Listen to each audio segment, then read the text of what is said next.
முகமை தெரியும். உங்க முகத்தை பார்த்து வந்துருங்க. உங்க முகத்தை பார்க்க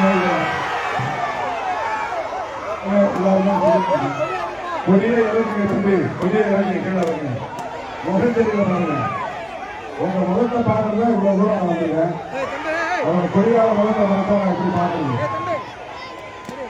ஆங்காங்கே நிற்கிற தோழர்கள் கிட்ட நெருங்குவாங்க. ஆங்காங்கே நிற்கிற தோழர்கள் நெருங்கி வரவும். கிணறுக்குள்ளே வரவும். ஆங்காங்கே நின்று கொண்டிருக்கிற தோழர்கள் கிணறுக்கு வந்து இருக்கவும். அப்படி இருந்துக்கலாமா?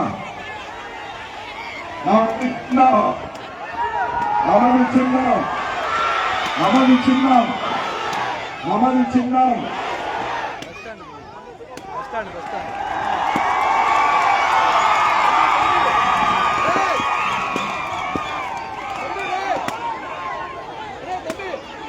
வெற்றியின் சின்னம், வெற்றியின் சின்னம், சமூக நீதியின் சின்னம், சகோதரத்துவத்தின் சின்னம், சமத்துவத்தின் சின்னம், திமுக கழகத்தின் சின்னம், காங்கிரஸ் பேரியக்கத்தின் சின்னம், தேமுதிகவின் சின்னம், இந்திய கம்யூனிஸ்ட் கட்சியின் சின்னம், மார்க்சிஸ்ட் கம்யூனிஸ்ட் கட்சியின் சின்னம், அதிமுகவின் சின்னம், மக்கள் நீதி மையத்தின் சின்னம், இந்திய யூனியன் முஸ்லீம் லீக்கின் சின்னம், எஸ்டிபிஐயின் சின்னம், மனிதநேய மக்கள் கட்சியின் சின்னம், மனிதநேய ஜனநாயக கட்சியின் சின்னம், விடுதலை சிறுத்தைகளின் சின்னம், விடுதலை சிறுத்தைகளின் சின்னம், விடுதலை சிறுத்தைகளின் சின்னம்.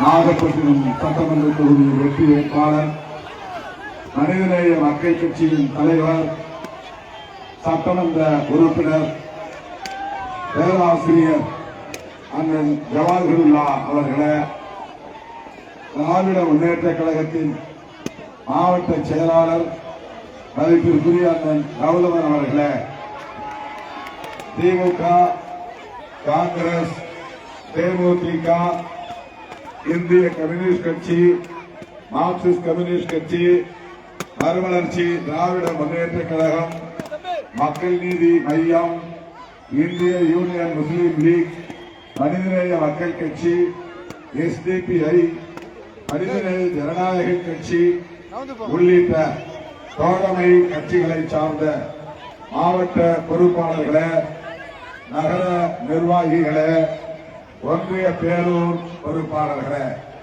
தேர்தல் பணிக்குழு நிர்வாகிகளே, விடுதலை சிறுத்தைகள் கட்சியின் மாவட்ட செயலாளர் தம்பி சக்திவேல் அவர்களே,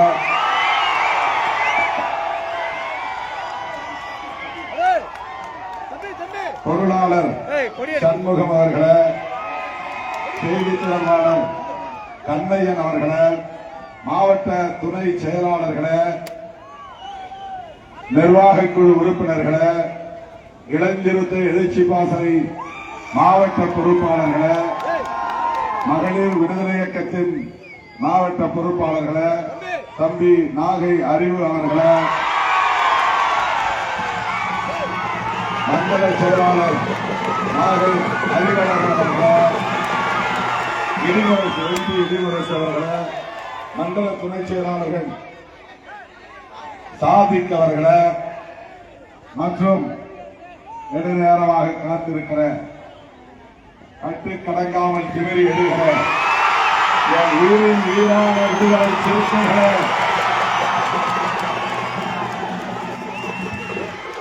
உங்கள் அனைவருக்கும் என்னுடைய அன்பு கலந்த வணக்கத்தை தெரிவித்துக் கொள்கிறேன்.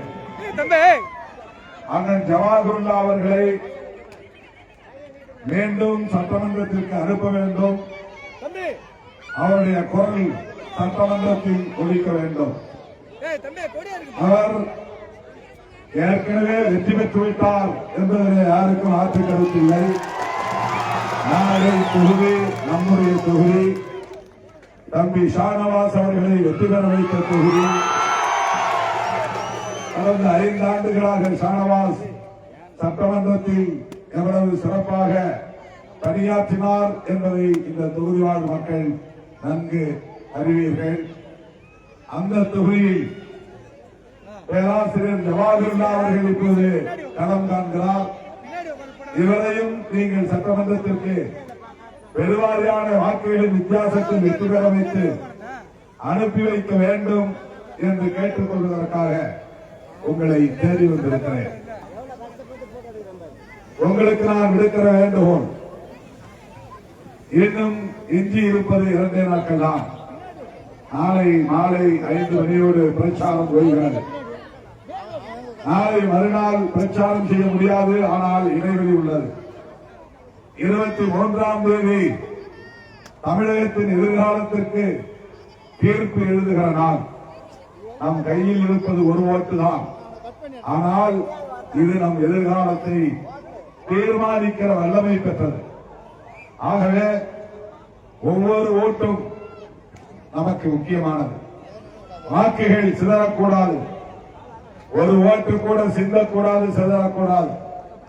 எல்லா வாக்குகளையும் சேகரித்து எஞ்சிய நாட்களில் வீடு வீடாக சென்று மக்களை சந்தித்து, உற்றார் உறவினர்களை சந்தித்து, வேறு கட்சிகளுக்கு வாக்களிக்கக்கூடியவர்களாக இருந்தாலும் கூட அவர்களையும் சந்தித்து பேராசிரியர் ஜவாஹிருல்லா அவர்களுக்கு உதயசூரியன் சின்னத்தில் வாக்களிக்க வேண்டும் என்று நீங்கள் கேட்டுக்கொள்ள வேண்டும். நம்முடைய வேட்பாளர் அண்ணன் ஜவாஹிருல்லா அவர்களுடைய வெற்றி, அண்ணன் ஜவாஹிருல்லா அவர்களுடைய வெற்றி விடுதலை சிறுத்தைகளின் வெற்றி என்று சொல்லிக் நான் தெரிவிக்கிறேன். அவர் வெற்றி பெற்றால் திருமாவளவன் வெற்றி பெற்றதாகத்தான் பொருள். அவருடைய குரல் நம்முடைய குரலாக சட்டமன்றத்திலே ஒலிக்கும். இது என்னுடைய முதல் செய்தி.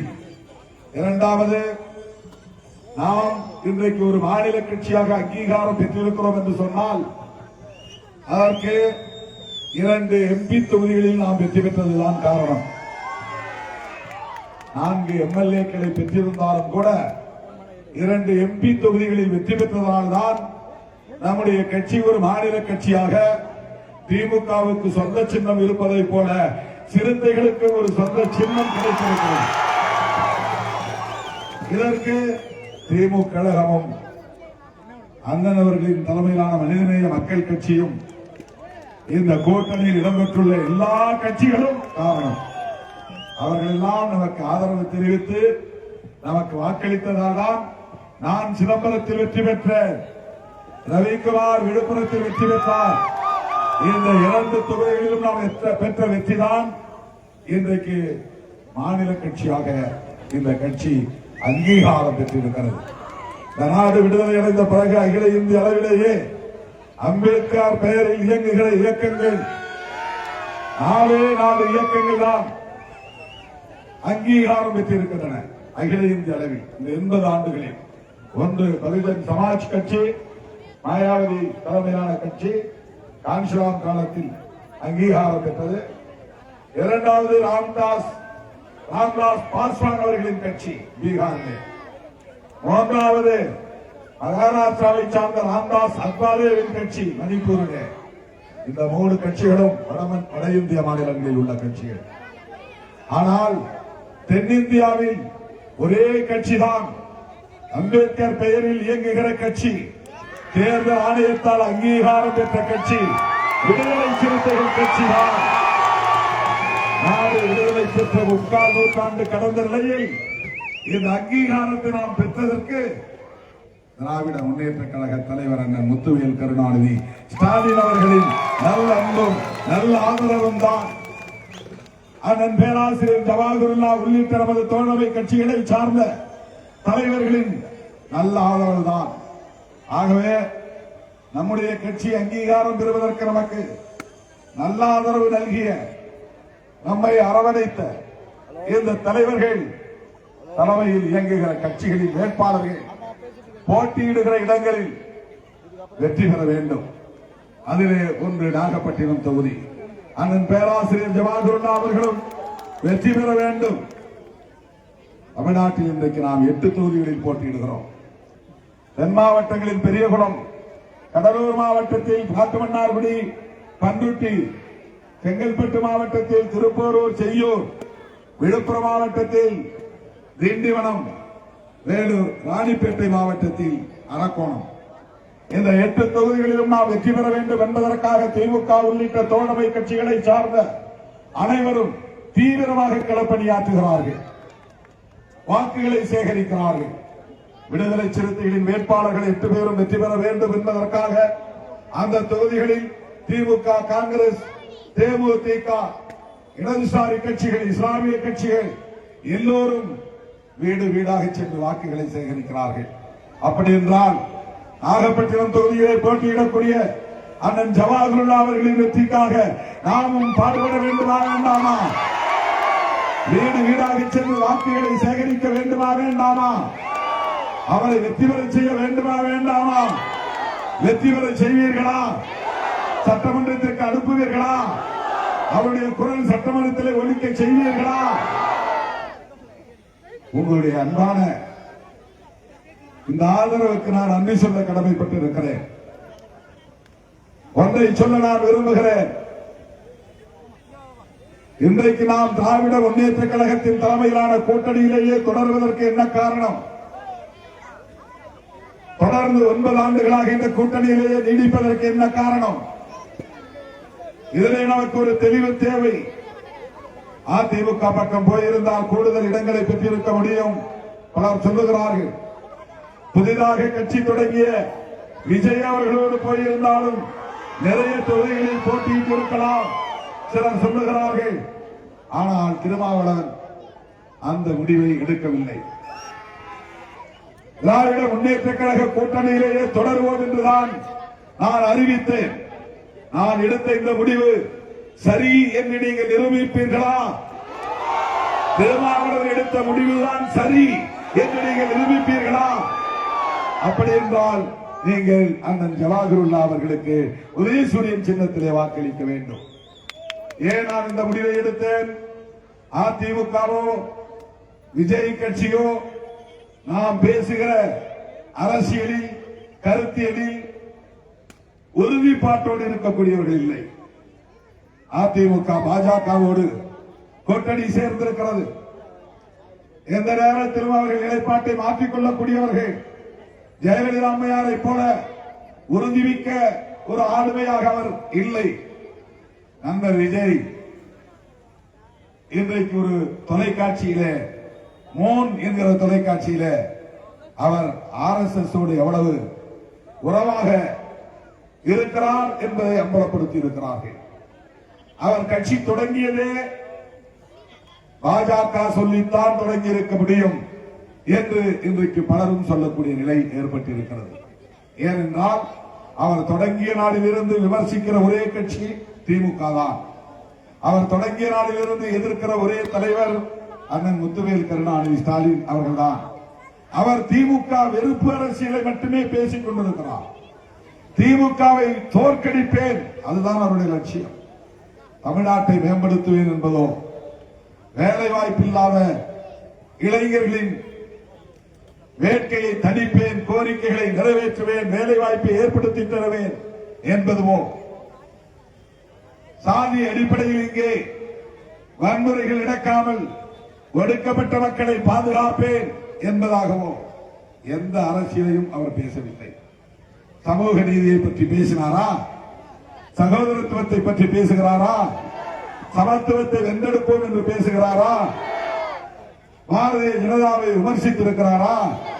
மோடியை கண்டித்திருக்கிறாரா? அமித்ஷாவை கண்டித்திருக்கிறாரா?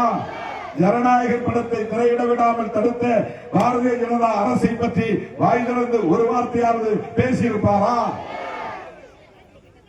2 நாட்களுக்கு முன்பு நாடாளுமன்ற கூட்டத்தொடரில் நாடாளுமன்ற தொகுதி மறு வரையறை குறித்து ஒரு சட்ட மசோதாவை கொண்டு வந்தது சூது சூழ்ச்சி நிறைந்த ஒரு திட்டம், ஒரு முயற்சி என்று நாம் எல்லோரும் கண்டித்தோமே. அவர் கண்டித்தாரா? பாஜகவை கண்டிக்கிற துணிச்சல் அவருக்கு இல்லை. மோடி அமித்ஷாவை கண்டிக்கிற துணிச்சல் அவருக்கு இல்லை.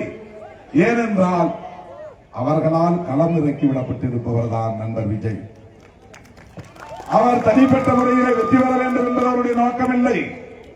ஆட்சியை கைப்பற்ற வேண்டும் என்பது அவருடைய விருப்பம் இல்லை. திமுகவை தோற்கடிக்க வேண்டும் என்பதுதான் அவருடைய நோக்கம், விருப்பம். அவர் பேச்சை 3 ஆண்டுகளாக அவர் பேசி வருகிற பேச்சை எல்லாம் கேட்டு பாருங்கள். வேறு எதை பற்றியும் பேச மாட்டார். ஒரே ஒரு அஜெண்டா, திமுகவை வீழ்த்துவேன், ஆட்சியில் இருந்து அப்புறப்படுத்துவேன். அவரால் ஆட்சியை கைப்பற்ற முடியாது என்கிற போது திமுக ஆட்சியை விரட்டியடிக்க அவர் விரும்புகிறார் என்றால் அந்த இடத்தில் யாரை உட்கார வைக்க அவர் விரும்புகிறார்? கேள்வி எழுகிறது அல்லவா? அவரை ஸ்டாலின் அவர்களை வெளியே போ என்று சொன்னால் அவர் அமர்ந்திருக்கிற முதலமைச்சர் நாற்காலியில் உங்களால் உட்கார முடியாது என்று சொன்னால் யாரை உட்கார வைக்க போகிறீர்கள்? அப்ப யாருக்காக நீங்கள் வேலை செய்கிறீர்கள்? பாரதிய ஜனதாவுக்காக. அதிமுக பாஜக கூட்டணி ஆட்சியை பிடிக்க வேண்டும் என்பதற்காக. திமுக கூட்டணிக்கு வருகிற முஸ்லிம் வாக்குகளையும் கிறிஸ்தவர் வாக்குகளையும் தலித் மக்களின் வாக்குகளையும் திசை திருப்ப வேண்டும் என்பது மட்டும்தான் நண்பர் விஜயின் நோக்கம். அதுதான் அவருடைய அஜெண்டா. அதுதான் பாஜக அவருக்கு வகுத்தளித்திருக்கிற அஜெண்டா. அவர் ஜோசப் விஜய் என்பதால் தேவாலயத்தில் முட்டி போட்டு வழிபாடு செய்வதால் கிறிஸ்தவர்கள் எல்லாம் அவருக்கு ஓட்டு போட்டு விடுவார்கள் என்று நம்புகிறார்கள். தோழர்களே, முஸ்லீம் ஓட்டு வேண்டாம், கிறிஸ்தவர்கள் ஓட்டு வேண்டாம் என்று இந்திய அளவில் முடிவெடுத்து செயல்படுகிற ஒரு கட்சி பாரதிய ஜனதா கட்சி. வெளிப்படையாக முஸ்லீம் ஓட்டு வேண்டாம் என்று முடிவெடுத்திருக்கிற கட்சி. அதனால்தான் முஸ்லிம்களுக்கு எதிராக கிறிஸ்தவர்களுக்கு எதிராக வெறுப்பு அரசியலை திட்டமிட்டு பரப்புகிறார்கள். வெறுப்பு அரசியலை பரப்புவது இந்தியாவில் ஒரே கட்சி, அது பாஜக. அந்த கட்சியை விமர்சிக்கிற திராணி நண்பர் விஜய்க்கு உண்டா? எடப்பாடி பழனிசாமிக்கு உண்டா? எப்படி நாம் எடப்பாடியோடு போக முடியும், விஜயோடு போக முடியும்? நாம் பேசுகிற அரசியலை திமுக பேசுகிறது, காங்கிரஸ் பேசுகிறது, மனிதநேய மக்கள் கட்சி பேசுகிறது, இந்திய யூனியன் முஸ்லீம் லீக் பேசுகிறது, இடதுசாரி கட்சிகள் பேசுகின்றன. ஆகவேதான் நாம் இவர்களோடு கைகோர்த்து நிற்கிறோம், தொடர்ந்து பயணிக்கிறோம். எல்லாவற்றையும் விட முக்கியமான ஒரு கோட்பாடு, இந்த கட்சிகள் எல்லாம் ஒன்று சேர்ந்திருப்பதற்கு காரணம் காங்கிரஸ், தேமுதிக, இன்றைக்கு புதிதாக நம் அணியில் இருந்து சேர்ந்திருக்கிறது. இந்திய கம்யூனிஸ்ட் கட்சி, மார்க்சிஸ்ட் கம்யூனிஸ்ட் கட்சி, இந்திய கம்யூனிஸ்ட் கட்சி, எம்எல் லிபரேஷன், இது போன்ற கட்சிகள் எல்லாம் இந்த அணியில் இருப்பதற்கு ஒரே ஒரு புள்ளிதான் முக்கியமான புள்ளி, மதச்சார்பின்மை என்பதாகும். மதச்சார்பின்மை என்பது என்ன? அரசமைப்பு சட்டத்தில் இருக்கிற முக்கியமான கோட்பாடு. அரசமைப்பு சட்டத்தில் இந்த கோட்பாட்டை வைத்தவர் யார்? புரட்சியாளர் அம்பேத்கர். புரட்சியாளர் அம்பேத்கர் வகுத்தளித்த அரசமைப்பு சட்டத்தின் உயிர் மூச்சு கோட்பாடாக இருக்கிற மதச்சார்பின்மையை காப்பாற்றுவதற்காக உருவாக்கப்பட்ட கூட்டணி திமுக தலைமையிலான கூட்டணி. அதனால்தான் திருமாவளவன் திமுக கூட்டணியிலே உடும்பு பிடி உறவை கொண்டிருக்கிறார். அதனால்தான் முத்துவேல் கருணாநிதி ஸ்டாலின் அவர்களின் கைகளை இறுகப்பற்றி நிற்கிறார். பதவி வேணும், பரிசு வேணும், சீட்டு வேணும் என்றால் நாம் பல்லை இழித்துக் கொண்டு எங்கு வேணுமானால் போயிருக்கலாம். எம்பி ஆன உடனேயே நான் பிஜேபி பக்கம் போயிருக்க முடியும். எவ்வளவு பேர் ஆசை காட்டி பார்த்தாங்க. அதன் பிறகு தொடர்ந்து ஆசை காட்டி பார்த்தார்கள். கடந்த 2 ஆண்டுகளாக விடுதலை சிறுத்தைகளை குறிவைத்து எவ்வளவோ முயற்சிகளை செய்தார்கள். திருமாவளவனை எவனாலும் எந்த சக்தியாலும் அசைக்க முடியாது என்பதை நாம் உறுதிப்படுத்தி காட்டினோம். எனக்கு என்ன லாபம் என்பது முக்கியமில்லை, இந்த கூட்டணியில் எனக்கு எத்தனை இடம் என்பது முக்கியமில்லை, போட்டியிடுகிற இடங்களில் எத்தனை வெற்றி பெறப் போகிறது என்பது முக்கியமில்லை. ஆனால் இந்த கூட்டணியின் மைய கருப்பொருளாக இருக்கிற மதச்சார்பின்மையை காப்பாற்றியாக வேண்டும். தமிழ்நாட்டிலே பிஜேபி வலிமை பெற்றுவிடக் கூடாது. பிஜேபி வலிமை பெறக்கூடாது என்றால் அதிமுகவுக்கு விஜய் கட்சிக்கு ஓட்டு போடக்கூடாது. விஜய் கட்சிக்கு ஓட்டு போட்டாலும் அது பிஜேபியை வலிமைப்படுத்தும். இரட்டைக்கு ஓட்டு போட்டாலும் அது பிஜேபியை வலுப்படுத்தும்.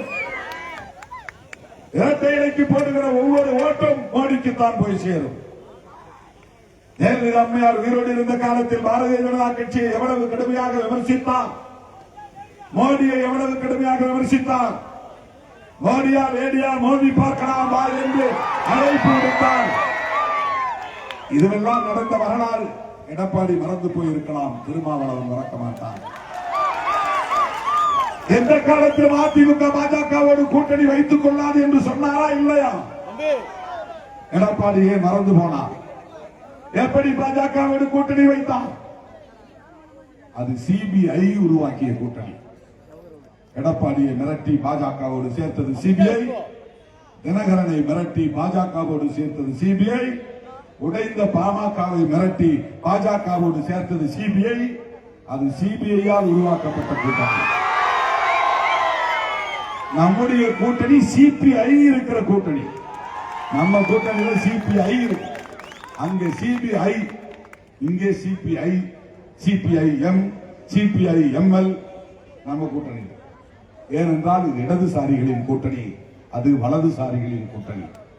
நம்முடைய கூட்டணி முற்போக்கு கூட்டணி, முன்னால் போக வேண்டும் என்று விரும்புகிற கூட்டணி. அந்த கூட்டணி பிற்போக்கு கூட்டணி. பின்னால் போவோம். 2000 வருஷத்துக்கு பின்னால இந்த சமுதாயம் எப்படி இருந்ததோ அப்படி போவோம். 2000 வருஷத்துக்கு முன்னால பெண்கள் எப்படி இருந்தாங்களோ, 2000 வருஷத்துக்கு முன்னால சாதிய கட்டமைப்பு எப்படி இருந்ததோ, மேல் சாதி கீழ் சாதி, உயர்வு தாழ்வு, அதெல்லாம் தான் அந்த சமூகத்தில் இருக்கணும். அதுதான் சனாதன தர்மம் என்று சொல்லுகிற கூட்டணி தான் பாஜக கூட்டணி. ஆகவே திராவிட முன்னேற்ற கழக தலைமையிலான கூட்டணியில் விடுதலை சிறுத்தைகள் கட்சி தொடர்ந்து நீடிப்பதற்கு மதச்சார்பின்மை கோட்பாட்டை பாதுகாக்க வேண்டும் என்பதுதான் முக்கியமான காரணம். அந்த மதச்சார்பின்மையை பாதுகாக்க கூட்டணியில் அண்ணன் முத்துவேல் கருணாநிதி ஸ்டாலின் அவர்களின் நல்வாழ்த்துக்களை பெற்ற வேட்பாளர் சட்டமன்ற உறுப்பினர் பேராசிரியர் அண்ணன் ஜவாஹிருல்லா அவர்கள் மீண்டும் சட்டமன்றத்திற்கு செல்ல வேண்டும். அவர் குரல் சட்டமன்றத்தில் ஒலிக்க வேண்டும். அவரை பெருவாரியான வாக்குகளின் வித்தியாசத்தில் வெற்றி பெற செய்ய வேண்டும். அவருக்கு உதயசூரியன் சின்னத்தில் வாக்களிக்க வேண்டும்.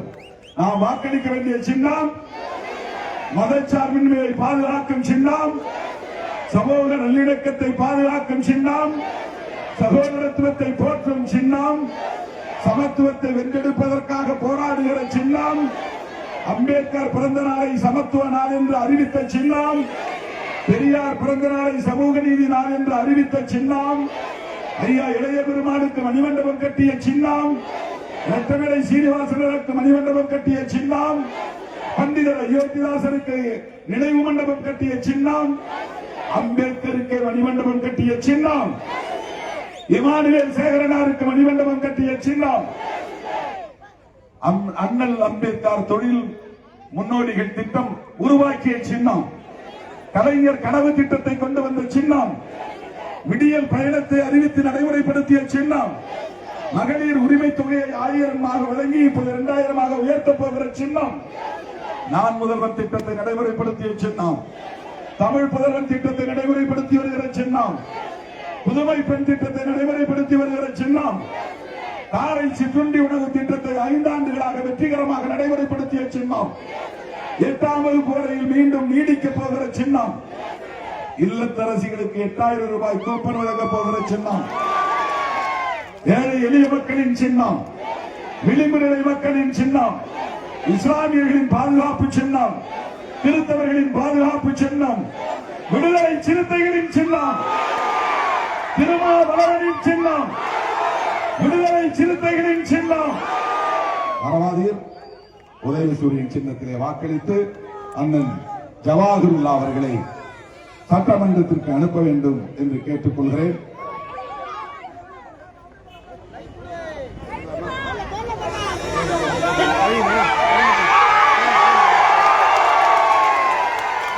ராஜீவ்காந்தி சுமதி ஆகியோரின் இந்த அழகிய ஆண் குழந்தைக்கு அறிவு செல்வன் என்று பெயர் சூட்டி வாழ்த்துகிறார்.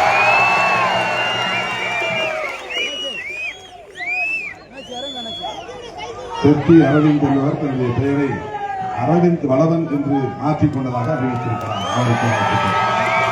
அவருடைய கடலூர் போய் நாம் முடிக்கணும். கனதோடு போய் பிடிக்கணும். எழுச்சி மிகுந்த வரவேற்பு நல்கிய என் உயிரின் உயிரான விடுதலை சிறுத்தைகளுக்கு எனது மனமார்ந்த நன்றியை தெரிவித்து விடைபெறுகிறேன். நன்றி, வணக்கம்.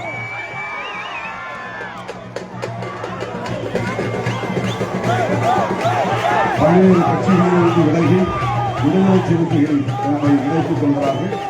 நாகை தியாகராஜன் அவர்களின் தலைமை. தியாகராஜன் அவர்களை வரவேற்றார்.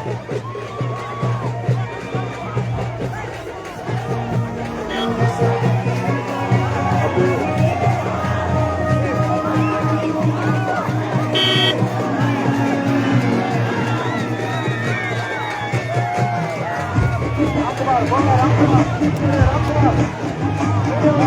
vamos.